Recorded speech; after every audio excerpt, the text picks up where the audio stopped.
तर दुसरीकडे अवकाळी पाऊस आणि गारपिटीमुळे शेती पिकांचं मोठं नुकसान झालंय। पुणे असेल, सातारा असेल, धुळे, येवला, भंडाऱ्यातील तर शेतकरी हवालदिल झालेत। सरकारनं मदत करण्याची शेतकऱ्यांनी अशी मागणी केलेली आहे। आपण ही दृश्य पाहतोय। अहिल्यानगर असेल, नांदेड असेल, धुळे, मालेगाव, शिरूर, येवला, भंडारा आणि सातारा या ठिकाणी अवकाळी पावसानं अक्षरशः तडाखा दिलाय। हातातोंडाशी आलेला घास शेतकऱ्याच्या हातून निसटून गेलाय, त्यामुळे उपासमारीची वेळ या शेतकऱ्यावरती आली आहे। तात्काळ पंचनामे करून मदतीची अपेक्षा या शेतकऱ्यांनी केली आहे।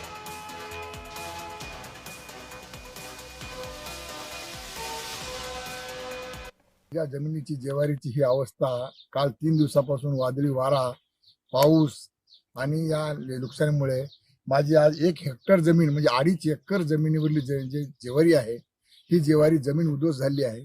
आम्ही काय करणार, कसं करणार, हे असं हे पीक लहान पिके होऊन गेली आहे। आम्ही कसं कर्ज फेडणार, कसं पुढचं व्यवहार करणार, याची आता आम्हाला तुम्ही सरकारनं आमच्या मायबाप आम्हाला काहीतरी मदत करायला पाहिजे। अवकाळी पाऊस, अचानक पाऊस आला। आम्ही कांदे काढत होतो। कांदे काढता काढता लगेच पावसानं सुरुवात केली। अचानक निम्मे कांदे काढले, ते कापायचे सुद्धा कापता सुद्धा आले नाही। पावसानं लगेच घाई करून आम्हाला बाहेर निघावं लागलं।